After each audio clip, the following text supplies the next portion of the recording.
So today we're going to talk about different aspects of delegation. We're going to talk about some of the challenges associated with it, some of the inhibitors, the obstacles, the things that may get in our way. Because I suspect everybody here is very busy, and I suspect everybody here would be okay with the idea of being a little bit less busy. Or a little bit less busy in terms of some of the things that you're dealing with today that maybe you don't want to be dealing with, but you presently are. And if you just figured out a good process by which to delegate, maybe that could help you a little bit. And then we're going to go through really the processes towards effective delegation. So I was really hoping that the first slide would be up and ready for us. I'm going to ask you to imagine them. Now you might know that the last part of a word that finishes with G-A-T-E in the current vernacular has often been associated with challenge, okay, a scandal. That's the word I was looking for. Watergate, we all associate with a scandal. Those of us old enough to remember, this is the flash drive. I do. It's on the old laptop as well. Okay. The second one, for those of us living in the Northeast, and can remember back a year or so ago, was Bridgegate.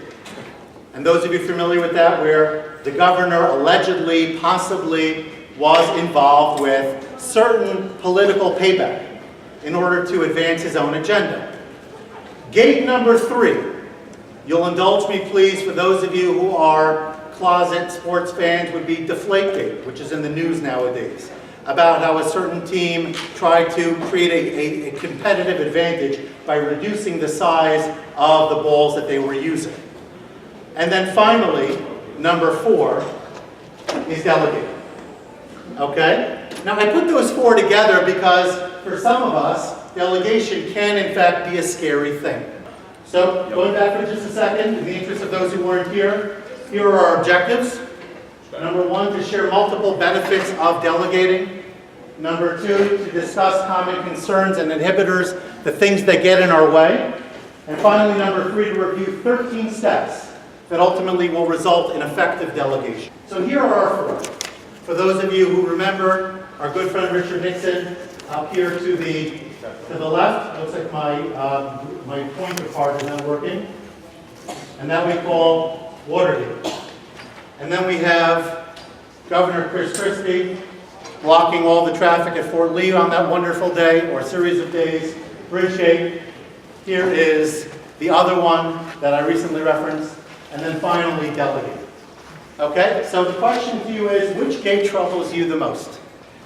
Right? Which one bothers you, bothers your conscience, and more importantly, which one do you struggle with? And I suspect if you're like me, it may be number 4. And we're going to talk about why. Right? What are the reasons why we hesitate to delegate? Is it a skill issue? Is it a relationship issue? Is it a time issue? All of the above? We'll have a chance to discuss. Okay? Here's my question for you. Why does your school have an administrative team as opposed to a single administrator? If you happen to have one single administrator, then just join up with those who have more. Okay? But I suspect you belong to some form of team.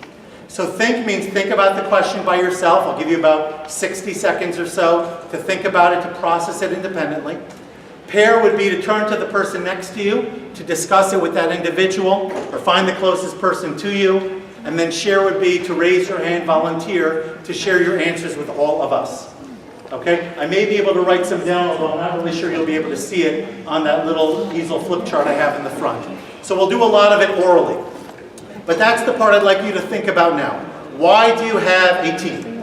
Think about it. Once you're ready, talk to the person next to you. I'll give you a couple of minutes, and then we're going to reconvene to answer that question.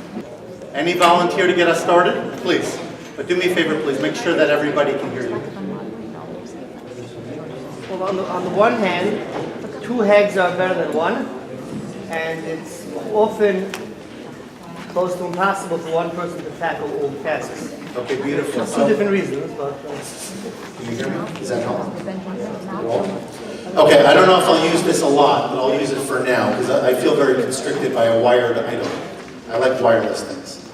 I heard 2 things. Number 1, did you say 2 heads are better than 1? Did I hear that correctly? Yes. Can you elaborate? Well, it's just another opinion, something, Okay. another perspective. Another voice of perspective, excellent. And the other one? The other one is that it's just too much for one person to handle. Too much for one person. We're just overwhelmed. So much to do. Just by a show of hands, how many of you would say that those are your primary drivers as to why you built the team that you have or need the team that you have? Okay, about 50+% raised their hand. Somebody over here wanted to say something? I saw a hand. This is, by the way, like an auction of fine art. If you raise your hand, I may call on you. And it may cost you a lot of money, so be careful. Yes, please. I also think that everybody's got his own skills. So if you work with a team, you benefit from a lot of people's skills. Beautiful. I'm just going to repeat it because I don't know if everyone can hear you. I wish I could hand the mic to you. But we have unique skills and unique abilities, and that's very important. Anyone else? Please. We learn things from other people when they see inside the circle of what's going on. They give correct criticism. Okay, so do you mean within your team or like a consultant? Okay, within your team, different perspectives. They see things that may be blind spots for us, right? And we all would benefit from that. That's really important. Thank you. Yes? What do you mean? Meaning that you can have your own ideas and make your decisions that way. Right. Keeps you balanced and honest. Make sure that you're doing the right thing and that you're getting past your own limitations. So here is, it's a little hard to see. For those of you further back, I apologize. But here's a list of things that maybe, I'll read it not because you need me to read it to you other than the distance.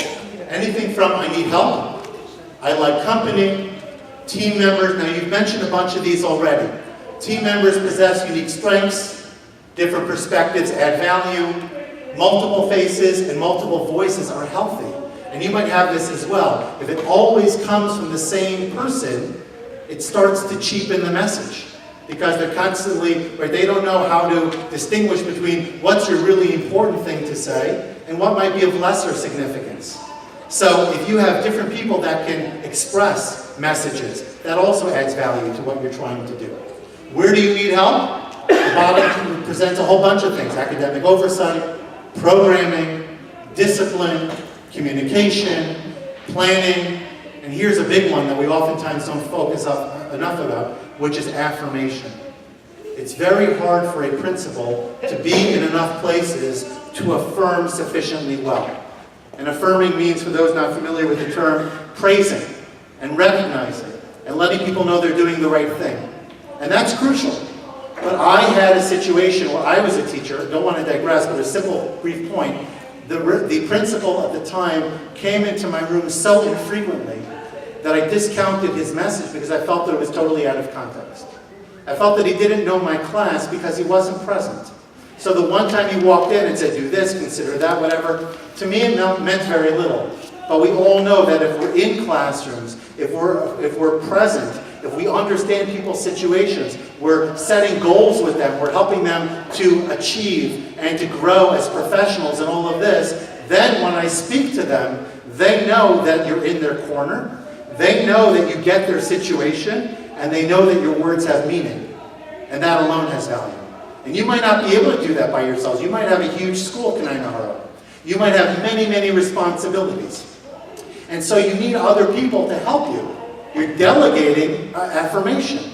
And you're delegating other tasks as well. Because a school that doesn't have, you might be familiar with the book, if you don't feed the teachers, they eat the students. And if you haven't heard it, you can certainly imagine the idea. If the teachers are happy and well fed, and I don't just mean that with breakfast and lunch, I mean that in terms of their morale, their professional toolkit. You're giving them opportunity to grow, an opportunity to feel fulfilled. They're going to deliver a better product to your students, which is really why you're there. You have two jobs as a school leader. Number one is to make sure that the safety of your children is maintained. That is a paramount responsibility of every head of school, that there is safety and security, both in terms of the campus, as well as supervision of students in structured time, unstructured time. But the main reason you're there is not to be a glorified babysitter. You're there in order to deliver the curriculum, to deliver the academic program, Kodesh and Chol. And so you need to be making sure that your teachers are optimized to the best of your ability. And that's why you need help, because you can't be in every classroom. We all understand that. Even if you're familiar with walkthroughs and you understand how to do it in a relatively quick way, You also know that there's a pre-planning component or a pre-observation in many cases. Minimally, there's a post-observation component. And so you want to sit with your teachers, you want to be able to dialogue with them. What did you see? And tell me about this. And what were you thinking over here? That's the way people grow. And you can't do it if you have to be everywhere all at the same time. So here are our challenges. Okay, so what makes a great team? Some of this was already mentioned. And this is based off of the Gallup Business Journal. Not even one of our sources, but I think it bears value here. The most cohesive and successful teams possess broader groupings of strengths. And I think that that's something that was mentioned over here. I'm sorry if I'm in your way. Broader groupings of strengths. That means no matter how talented we are, and everybody's here because you're talented. Everybody's here because you're committed. Everybody's here because you're hardworking, industrious. That's why you're here. It's clear. You don't just accidentally become a principal or administrator or someone in a leadership position. But no matter how good you are, you need that other perspective, and you need other strengths. You might be really good at this set of skills, but you're not necessarily very strong in these areas. And sometimes you need to lean on a colleague in order to be able to help you. Not just in terms of how you interact with your constituents, your students, etc., but also in terms of how you make decisions. To me, the greatest strength was sitting in small conversation with administration and sometimes with our staff and hearing people's perspectives on things in order to make the best informed decision moving forward. Okay? And this is instead of one dominant leader. So hopefully we have addressed that initial question. So here's the second one for you to think about. How would you complete this sentence? I would delegate more if I... Give you a chance to think about it for a moment. If you'd like to, you're welcome to turn to the person next to you and discuss it. I'll give you about 2 minutes or so just to flesh this out a little bit. I'd love to hear your feedback. Anyone who want to volunteer an answer to this question, please? You would delegate more if you... Yes, please. Time to plan and to plan better.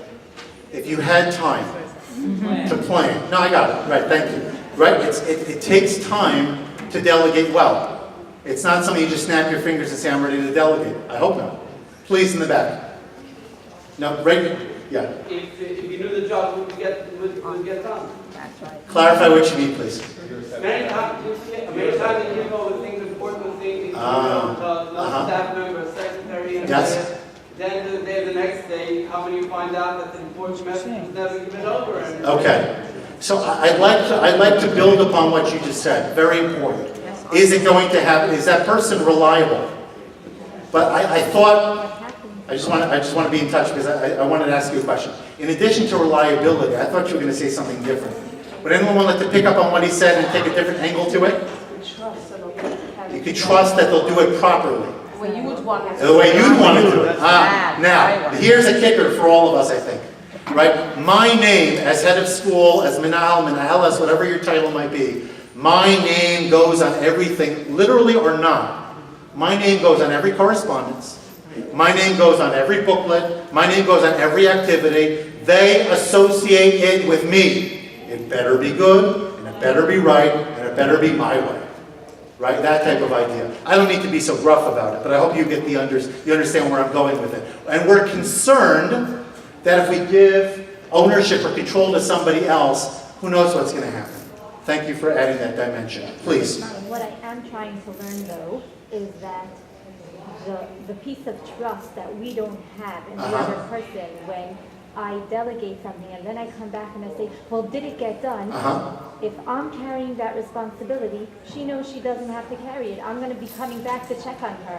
Beautiful. If she knows that I gave it over and I really, really trust that it's going to happen and I never come back to check on it, then hopefully it will. Very important. We're going to come back to that. The idea that we need to let them know that we're going to be checking and following up. Rabbi Kessler, right? Yes.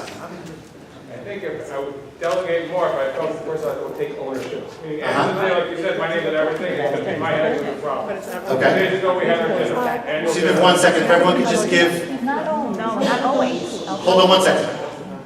Would you mind starting again? I would delegate more if I felt that everything people would take ownership, take responsibility full sense. I mean, I realize myself, I'm still going to be nervous about it getting done, because at the end of the day, the buck stops with me. That's right. And tonight is going to have dinner for the yeshiva, so we change the dismissal schedule. So the person in charge of busing is supposed to notify the bus districts that it's early dismissal. One district wasn't notified. So it becomes my headache, it's my responsibility. And I'm kicking myself saying I should have reminded the person to remind the bus company. Overall, I have your responsibility. But I think it's more that, not the trust, but more so people are going to have sleepless nights like I have, making sure that it's going to get done right. Yeah, you're gonna probably have those sleepless nights anyway, at some level. When we talk about delegation, we haven't yet gotten to the how to resolve them. Just right now, we're just dealing with the issues. And I do want to jump into it soon because I'm looking at the clock and I want to make sure that we don't lose time. Let's take one or two more comments here before we move forward, please. I would delegate more if I had more administrative staff. So what I end up doing is we're developing a common core curriculum. Okay. So what I end up doing is I pull the teachers in and I give them certain duties that I think. So you're empowering your teachers to fill voids. That I work. Very powerful concept. It's called teacher leadership. Right. Which teacher leadership, by the way, is more than just that. That's a very big piece of it. But teacher leadership also has to do with leading in their classrooms. Not our topic, but important that you found other resources by which to advance an important agenda. Right, it's not necessarily about trusting it'll get done, but if there's a certain skill set that you'd think the head of school brings to the table, very often there's a reason why he or she is the head of school and the other person is not, then there are many, many things that that person is not able to do as well as things. So there end up being a lot of things that you have to weigh. It's like a double-edged sword. 100%. Risk, beautiful point. Risk getting burnt out or risk not having it done the way you'd like it to be done. In the interest of everybody it's not a matter hearing of trust, it's a matter of talent. In the interest of hearing you, thank you. Our colleague over here said that it may not be a trust issue, but it's a skills issue. Do they have the tools in their toolkit to get the job done? So we have to think about, as part of our question, how can we, if we want to, empower our colleagues to enhance and augment their toolkit? How can we build efficacy? How can we build that skill set so that they can do the job well? Right? Because otherwise you might say, well, I'm the only one who knows how to do this. I'm the only one who has that advanced degree. I'm the only one who has this level of experience. I'm the only one who went to this principal program or whatever it might look like. So they just don't know how to do this kind of thing. I do. But maybe you need to then become a teacher and empower your staff to do this. So we'll talk about it. But here we go. Here are the four that I find to be most relevant when I have conversation with people about it. Number one, starting from the top, 12 o'clock, going clockwise, trusted my colleagues more. Right? We talked about trust. That's an issue for people. Can I trust them? Again, trust might not be a reflection on their personality. It's not that I don't like them. Do I trust their capacity? Can they do this? And if they can't, maybe they're not the right person. Number two, I wasn't so controlling. Now, controlling might be a personality from our end. We're just controlling people. Or it might just be the same issue we talked about before. I'm afraid to let go because who knows what's going to happen if I do. Number three, I had more time. Our colleague in the front said that earlier. It takes time to think about delegation. And we're so busy during the course of a school year. Here's an aside, but I bet all of us deal with this also. How many of you go through the summer brainstorming about the next school year? And you have this great vision of what that year is going to look like. You've got the theme all mapped out. This is the year for differentiated instruction. This is the year for cooperative learning. This is the year for student skills or healthy, whatever it might be, etc., etc. And you roll it out in August or September. You've got your presenter. Everything's wonderful. Here come the Yom Tovim, and it's like we never spoke about it. Has anyone ever done that before? I am guilty as charged. Okay? Now, that, I think, speaks to the same issue. We all want to delegate. Issues come up, and I just don't have the time. I've got to deal with carpool and dismissal and communicating with parents, and this child is back in my office again and again and again. You know the 10-90 rule or 95-5, whatever that might look like. We all get that. Okay? And finally, here is a real important one, too. If I only knew how. I think that this is something that we're more afraid about than we admitted maybe in this context. But delegation is a skill. You can't just dump it on somebody's lap and say, here it is, hatzluch rabba. You can't do that. If you do it, you're going to have all sorts of problems. Resentment, issues of how it's ultimately going to look, and maybe you're going to actually have to go back and clean up the mess, which could be worse than if you never would have done it from the outset. So all of these are really crucial, and I know that we've talked about these, so thank you for your contribution. So jumping right into it, here are some reasons why I would want to delegate.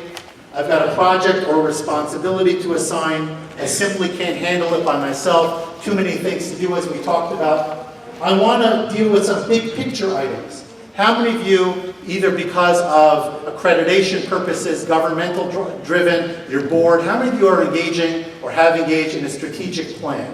Like a really comprehensive strategic plan, 5-year plan, where you've had to deal with a lot of it. So not too many, okay? But it is an issue that many school leaders do have to deal with. All right? And that, for sure, is going to require more than one person to actualize in a meaningful way. And then finally, here's a really important one too. We also didn't mention it, but I'd like to share it here. You may have people on staff that you'd like to help them grow. And you may do it for a variety of reasons. Number one, you might see great potential in them. And you think that they could be an asset beyond what they're doing for you today. But another one might be, you don't want them to leave you because they feel that they have a glass ceiling.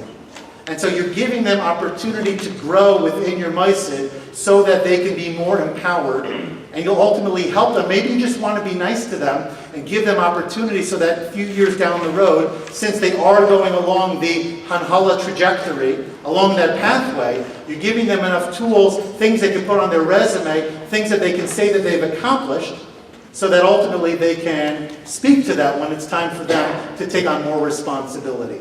And by the way, there's they call it in today's vernacular, paying it forward. I don't know if you've heard the term. But to me, I had opportunity when I was a Rebbe to engage in some leadership activities. Not necessarily big, but some things, curricular or otherwise, giving people opportunity to engage in formal leadership opportunities like that. I think they, many times, if they want it, would appreciate it very much because they see it as a step forward in terms of their own careers. And since we all benefited from somebody trusting in us and somebody giving us that opportunity, I think it's only right for us to consider how can we pay it forward and give others that opportunity as well instead of holding it all onto ourselves. Please. It's also a tremendous return of investment to the market. Tell me more. Because I'm sorry, before you continue. A tremendous return on investment. Great ROI. Yes. Because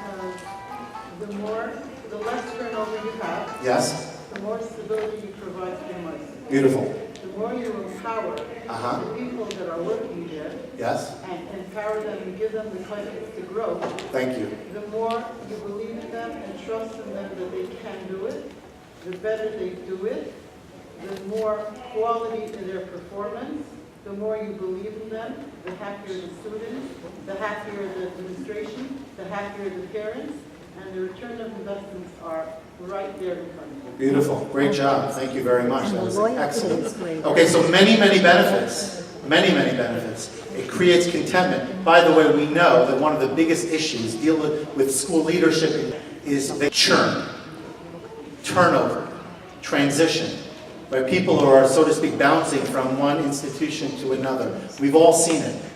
And it's an issue not only at the top, although I think at the top it's the most pronounced, but also exists on other levels too.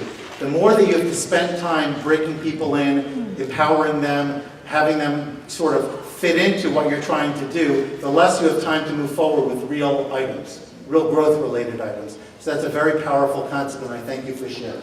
Okay, so then moving ahead, here are 13 steps. You have them on your paper. Okay, I try to divide them, and I think these 4 subcategories can be helpful. Plan, prepare is category 1. And here comes that planning piece, very important. We all know that the success of almost any meaningful endeavor lays largely in the planning and preparation. If I set myself up for success, then I in fact can hopefully assume that success will occur. The second item is empowerment, really important as well. The teachers, whoever you're empowering, they need to know that they have the authority to get the job done, and others need to know it too. Others need to know that you have entrusted this process to so-and-so or to a committee to advance. Otherwise, they're going to probably get resistance in the proverbial back channels. Hold your thought, please, for just a moment, if you don't mind. Number 3 is to monitor. Okay, I think it's to your point a little bit, the idea of staying on top of things. making sure that they're moving in the right direction, not waiting for the end, for the rollout, and then all of a sudden realizing that something went wrong. And finally, number 4, to recognize and reward. I think if we get these 4 concepts as general terms, and of course to give it as much detail as we can for the balance of our time together, we'll all hopefully come away with some meaningful takeaways. Yes? Important question. Please. Should staff expect to be compensated if you empower them with something additional? I think that's a great question. I don't want to delve too much into it because I think it does lie largely with the culture of your school and institution. The question was, does staff expect, I think it was, do they expect to be paid, should they expect to be paid for additional work, such as this? So I think if I asked however many people we have in the room, I might get that many number of different answers. I might, I'm not sure.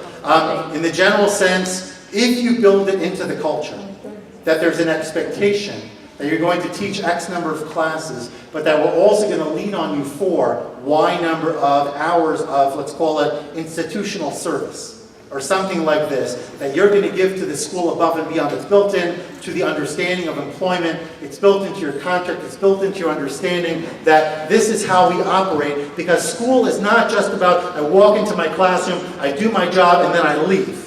But it's a collective responsibility, then maybe you don't have to pay. I don't know. If, however, it's seen really as additional, if you don't give them some kind of perk, they probably will be minimally disturbed by your request, if not flat out antagonistic. And certainly you won't get the outcome that you desire. That would be my short answer. But I'm sure other people, smarter people in the room, have other thoughts, and certainly I would encourage you all to have that conversation a little bit later. Over lunch sounds good. Right, continue delegation over lunch. Waiter, I'd like to delegate the service of my table, please. Okay. All right, so moving along here, we've got, I hope I don't have to read all of these to you. Can everyone in the back, just by nodding your head, can you see these items?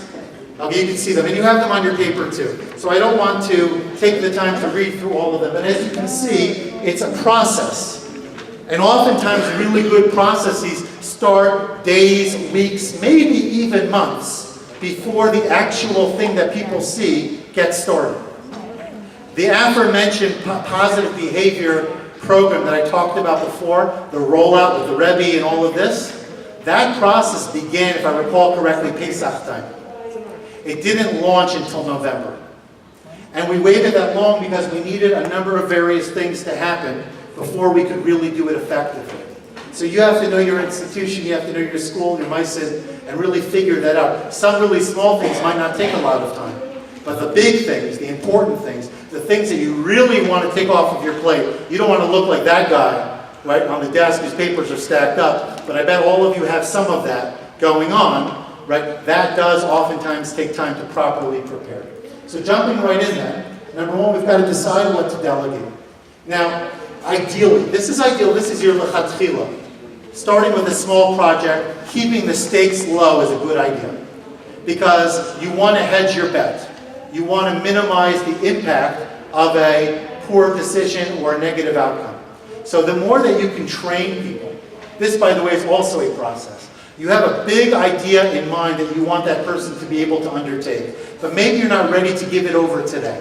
First you want to see, do they have the basic skills? Can I nurture and train in order to do it? You know, we oftentimes assume that people can do things that they may not be ready to do. But oftentimes we don't take enough time to really train the how before they actually do the what.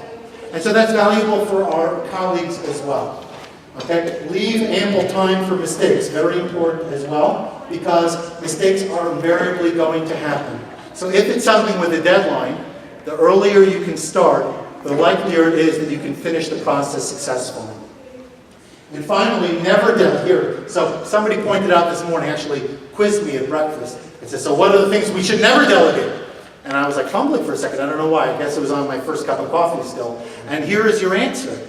Not to delegate things that you wouldn't be willing to do. And I don't mean this in the sense of, well, I can't delegate to the janitor because I wouldn't be willing to clean the floor. That's not what I mean. I'm referring to the types of tasks that you want to entrust to your inner circle, whoever that might be.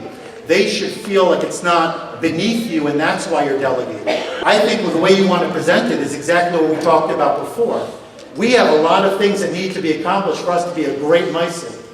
To be an excellent Meisid means we're firing on all cylinders, and I can't do it alone. I need your abilities, I need your talents, I need your energies, etc. And so this is the way that you want to try to sell it as best as you can. Give them every reason to want. It could be financial. It could be in terms of augmenting their professional skills so that they feel that they're readier to do more things down the road. And it might just be because they want to help the Meisid grow. And they've been bothered by this. In fact, I will tell you, that positive behavior thing I talked about before, it grew out of two issues. Number one, I happened to have learned it in the Yesod Mala program of Torah Umesorah just around that time. So I was feeling empowered. That was my efficacy that we'll talk about. But number two, a bunch of teachers had come to me and said, we're having problems with student discipline. And so it was a beautiful confluence of my learning and issues that teachers were really struggling with. And so they were motivated to want to do this. I didn't have to pay them. I didn't have to give them any other reward. It was something they felt would help them be better professionals and help our institution. And so they did it. And that was something that you might want to take advantage of wherever you can. Jumping on existing passion. Taking advantage of existing skills. What do people really want to see happen? You're so concerned about the fact that we don't have a clear curriculum. Maybe you can help me. And maybe you can help me advance that together. I agree with you. Our curriculum really needs to be improved, whatever that might look like. So I'd like for your assistance. And I'm wondering if you could help me with it. Picking the right people is very important as well. I would actually take the time as best as you can to try to identify strengths and passions within your staff. And figuring out who might be the right person, who's got some expertise here, what passions do they bring to the table. And then to work off of that. Are they motivated? Are they the kind of people, I know this was talked about before, are they the kind of people that if I give them the job, they won't drop the ball, but that they'll see it through? And if not, do I have the wherewithal, either myself or another administrator within my team, to oversee that process and make sure that they get that job done? Okay, here's your second piece about picking the right people. Now, again, we talked about grooming. I think grooming is essential. If you can identify people and you're going to enhance their skill set, ultimately it's going to help your Meisid on many levels, as you had mentioned before. Okay, any comments or questions here? Yes?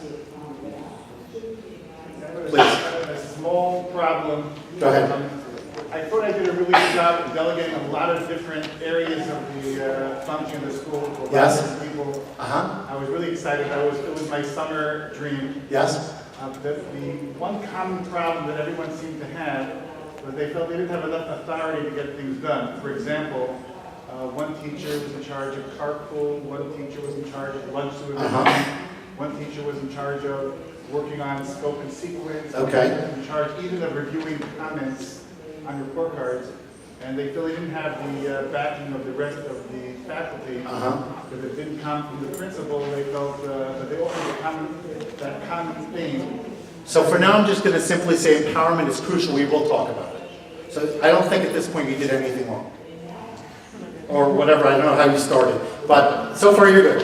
Okay, the question of empowerment has to come. We'll talk about it. Okay? Building knowledge and efficacy. Very, very important.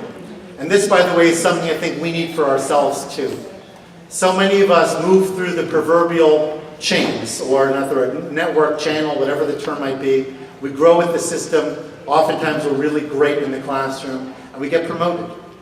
But with that promotion comes perhaps, I hope, a really robust sense of instructional leadership.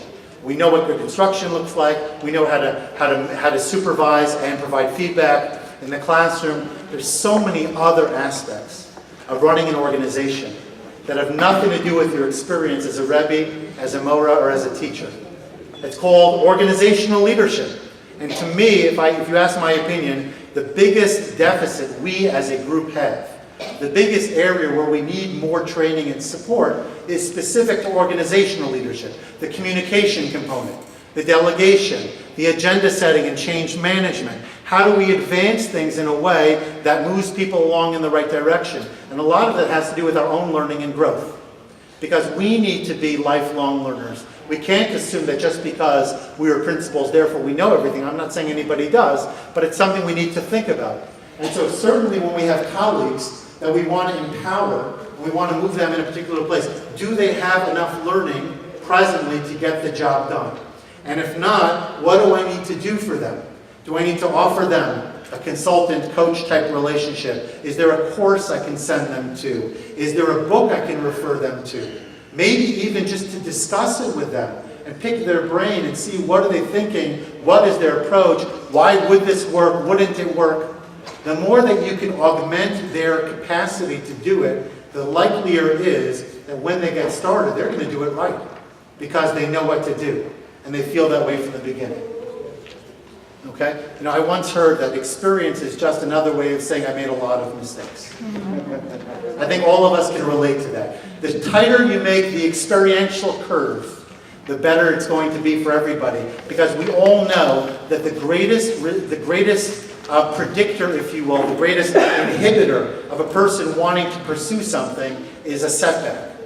How many times have you tried a process? It could be navigating on your computer. It could be trying to do something with a student. You have an initial failing. Something doesn't go quite right, and you just give up.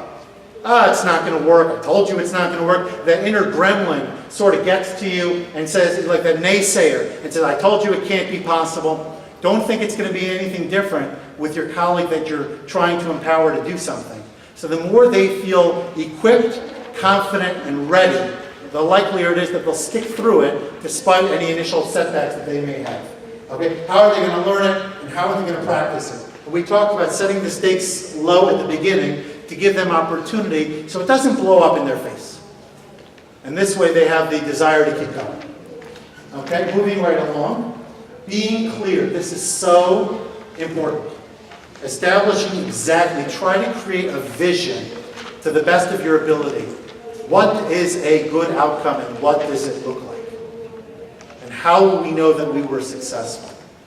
And I encourage everybody, in my coaching practice as well, that's one of the questions I ask clients all the time. You want to improve as a communicator, you want to become a stronger, whatever it might be. Well, what is it going to look like when you're there? And where are you today asking to scale our communication in the school today from 1 to 10? Today we're a 3, today we're a 5. Why are we a 3 or a 5? And where do you want to go and what will it look like?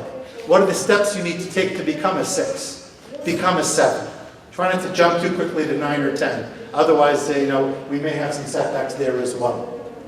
And give them all of the keys to success that you can. Now, this bottom part is where some of us referenced this before. You have to be able to give up the keys and let them drive their own vehicle to success. I don't mean to be completely hands-off. That's also a mistake. You do have to stay in the mix. And by the way, I would say, in case I run out of time and I don't say this later, I think it's important to build in from the beginning. The same way to your question about people taking on leadership skills, do they have to get paid, this kind of thing? It's also, I think, important to build in from the beginning that when I delegate to you and then I check in with you, it's not because you're doing anything wrong. It's just because that's the expectation. This is how we're setting up the relationship. So the fact that I ask to meet with you every other week for a half an hour to review progress is not because you messed up. It's simply because I need to know. I'm ultimately responsible for this process. I want to get the feedback that will help me help you achieve the desired outcome. So the more they know from the beginning that this is really how you're driving it, how you're setting it up, the likelier it is that they will feel comfortable with you as you check in with them and ask them those kind of clarifying questions that all of us want to be able to ask. Any questions or comments here? Okay. Number 5 deals with SMART goals. Now, I didn't want to give this to you. I'm going to just let you know that I have it. And at the end of the session today, if you'd like to get one, I've got a sheet on SMART goals. For those of you who are not familiar, SMART goals is a nice way to set a clear direction with your goals so that you know what you're trying to achieve. It's as measurable as possible. And it's specific, it's attainable, right? You don't want to just have this sort of amorphous idea, right? I want to enhance the school newsletter. Well, what does that look like? And how will I know that I got there? And what's my timetable to deliver this improvement? And, is it realistic? Will the individual who's doing it have the tools to make it happen? That's what SMART goals are all about. And it's true for almost anything you may choose to want to do. You can find this online, many, many examples of it, many of them completed. Had we had more time, what I would have asked you to do is to think of a delegation item. Think of something you would like to hand off to somebody else, and to fill it out as if you were having like a meeting with your colleague. How would we complete this so that we're on the same page moving forward? And what's my timetable so that I can put into my calendar today all of my checkpoints and know that come March we're going to be ready because we agreed to that today. And if we're not ready, what's holding us back all of this? Okay, and I will try to answer questions afterwards for those of you who would like to do so, etc. Okay, now, here is a very important one. Hard for us, but I think once you do it, you'll start to feel good about it. Okay, letting go a little bit. Giving up some authority. But by the way, giving up authority doesn't mean you are not that you don't possess that same authority. It just means you're giving somebody the opportunity to do more of it on a day-to-day basis. And initially it may be hard to let go. But once you do, and you start to see that person sort of build their own wings and take off and fly, not only does it make you feel good, but it gives you, a little bit of a sigh of relief that you don't have that burden on your shoulders anymore. So again, not having the right person or not training them is going to make it hard to do. But once you have that in place, you give them that authority and you tell everybody that they have that authority. Whether that's a formal title, whether that's somewhere on the stationery of your school, or it's simply something that you communicate through faculty meetings, through your memos or other things. I have asked so-and-so to take more direct responsibility in this particular area. Or so-and-so is going to be chairing a committee of teachers who are going to be assuming more responsibility here. And when the teachers hear that ultimately comes from you, they know that if they don't behave, let's call it, or they offer resistance, it's going to ultimately come back to you, and hopefully they don't want to be going that route. So that might give that person a little more authority, and maybe gumption is not the right word, authority and confidence to move that agenda forward. Any comments or questions here? Yes? How do you get the employee to exercise that authority? It's one thing to grant it and make it clear, it's another thing. Thank you. Great question. Right? It really is a great question. I think part of that has to be something that you discuss with that employee. But in part, you would want the right person to have the wherewithal to do such a thing. In other words, in part of your selection process is identifying either people who are existing leaders or people that you feel have the capacity to become leaders amongst peers. And then they'll hopefully, with your blessing, with your bracha, with your backing, they will then move forward. If they are hesitant still, then you may need to take other steps, either to empower them or to step in further. But I hope that that wouldn't be the case. Because if you do, you're going to be on that much more than you want to be. And I would try to avoid that at all costs, if I could. Okay? Yes? I think it would be very helpful. A little louder, please, if you don't mind. It would be helpful at the initial empowerment of this authority. Yes? That you be present. And all those that are going to be the recipients of that authoritarian authority should know that you are the backbone. So you're initiating, implementing. Beautiful. And without being there, you're here. And I might add, you could find strategic ways to sort of maintain and strengthen that bond. Let's say, for example, in our school, I used to give out what was called a Monday memo. And the memo was like a series of items, scheduling items, as well as highlights. Highlights from classrooms, different things I wanted to share. It was a morale builder, it enhanced communication, and it really made our faculty meetings more efficient and more growth-oriented, because I didn't have to deal with the nitty-gritty, so to speak. I was able to deal with real things that were on people's minds, real items that we'd like to grow with as a staff, etc. And a lot of professional development, we talked about before, rolling it out and then dropping it. Faculty meetings are a great way by which to keep the focus on whatever those growth items are, because you continually discuss it, model it, and enhance their toolkit.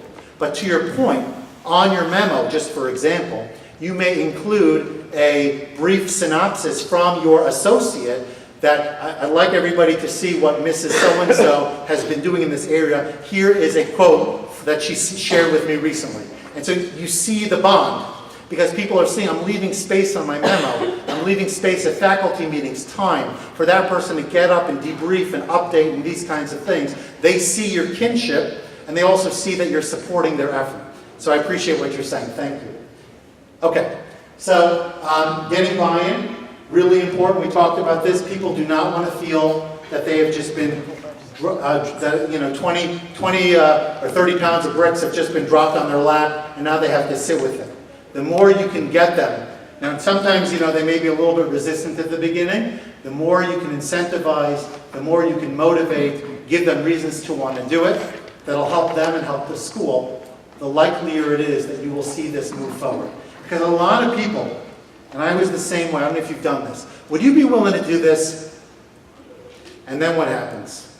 I don't know if you call it passive-aggressive, or if you call it just some other term, but basically what it means is that we say yes because we don't want to get into that confrontation. We don't want to appear disloyal, but at the same time, we really don't have the time for it or the interest.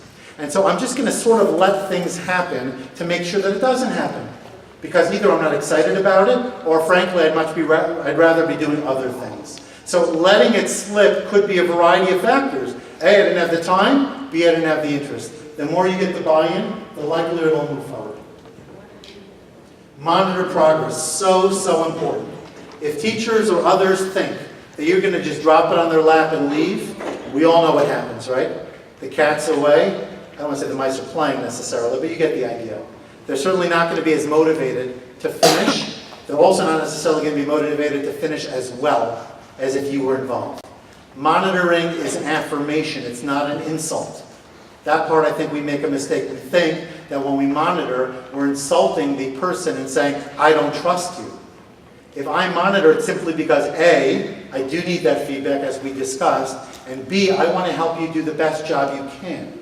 And so for me, giving the opportunity to listen to what you're doing and provide you with feedback, I'm trying to help you do it even better. Because this was something I did for 15 years. And now I'm asking you to do it. I have a little bit of experience, but I'm not trying to control you. I'm simply trying to help you. How you package things is so important. We all know the adage, I don't care how much you know until I know how much you care. We all know that. In one form or another, we've heard that before. Or intuitively, we've figured that out. The relationship is huge.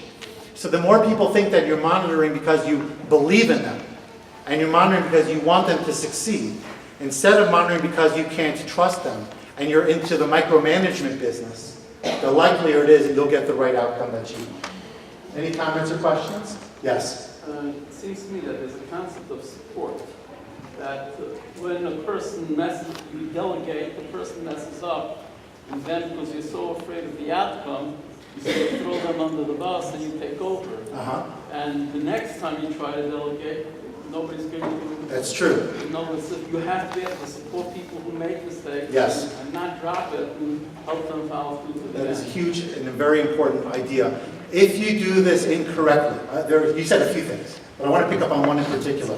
If you burn a couple of bridges along the way, next thing you say, okay, who wants to take over this project? Guess how many hands you're going to have? Right? Very few probably, because people don't trust that you're going to be a safe and supportive component in that process. And nobody wants to be thrown under the bus. It's a very hurtful and lonely feeling.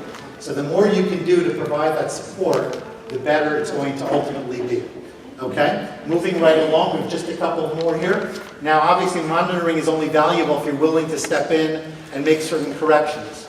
Hopefully, you don't have to take over the process, but minimally, you want to make corrections where necessary so that things don't go way off. Points to consider: patience, be understanding, try to imagine the process from the other person's side. You know, we're all wired a little differently here.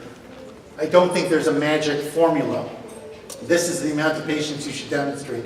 You know, hopefully, when it feels right and when perhaps you need to step in. But as understanding and as patient as you can be, usually you're going to get a better outcome and you're going to get more willingness because word gets around.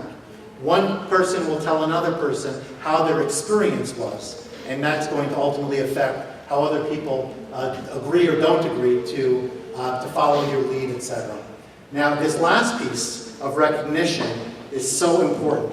The Monday memo that I referenced before was a great way to recognize and to affirm. Teachers don't get enough affirmation. No matter how much praise, we all want more. Everybody's that way. Okay? And I don't think anybody here doesn't want to be told 1,001 times that they're doing the right thing, doing the right job, even if you have gotten that feedback before and you're a self-confident person. So the more that you could recognize, the more that you could reinforce and affirm, everything from simple thank yous to something more significant. And by the way, just as an aside, the more specific and more personal you can make that recognition, the further it's going to go. When you say general things like you're a good teacher, it doesn't really resonate. But when you say, I had this one quote, I remember doing it after a few years on the job, and I gave it to my teacher, handwritten notes. Dear so-and-so, I just want to let you know how much I appreciate working with you. I particularly appreciate X. Whatever that specific, unique quality. And then I'm looking forward to a great year, whatever that last line was. So the first line and the last line were the same for everybody. The only thing that was different was that middle line. I cannot tell you how many teachers told me they took that card and found a special place for it. They could refer to it day after day. Read Dale Carnegie, read anybody who talks about relationships, building people up. Everybody wants the affirmation, and everybody wants it in writing.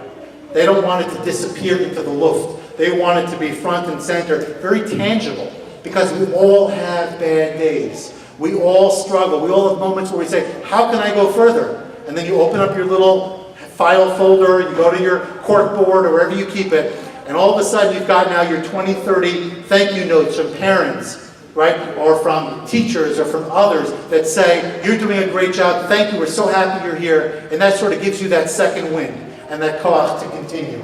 And somebody who's in a position like this certainly needs that reinforcement as well. Okay? And then the final ones, sharing and rewards. Okay, we talked about the thanks, the recognition. People, right, if you give to others, it will eventually find its way back to you.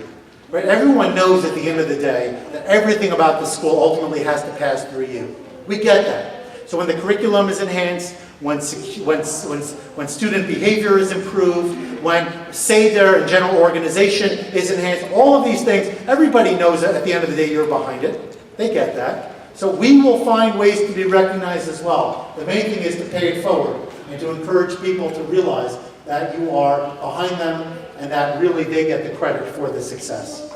And finally, review and learn. To me, this is probably the most important piece. Because if you don't learn from your processes, you'll never grow. We're so busy, talk about busyness and delegation, we oftentimes don't sit down and huddle and say, well, what did we do well here? And what could have been better? And maybe to do sort of an exit survey with the people you've delegated to. How was I? Actually ask for feedback. Where did I support you well? And what areas would have you appreciated greater support?